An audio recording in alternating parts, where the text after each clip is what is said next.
Welcome to McPlum, simple solutions served daily. You start by opening the app and granting display permissions so the filter can alter color output.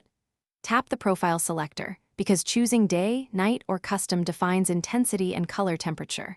Once done, enable a quick toggle in notifications or add a widget. This saves time when you need to switch filters fast. Make sure to allow overlay access if prompted. Without it, the filter won't apply. Now you have the foundation. Move to precise adjustment. You now refine the look. Pick a color temperature in Kelvin or select a preset hue such as amber or blue, because different tasks need different filters. Then move the intensity slider from 0–100% to balance comfort versus color accuracy. Once that's close, tweak gamma or contrast if the app offers it. These affect perceived brightness and detail. Use the live preview and sample images to compare, and save the result as a custom profile so you can recall it instantly. You finish by scheduling the filter.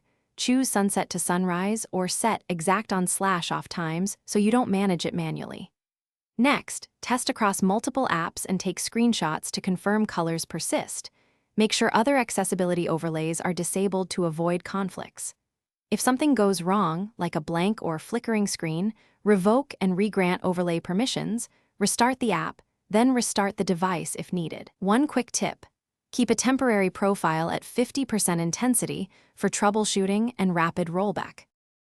Thanks for watching. Stay juicy and subscribe.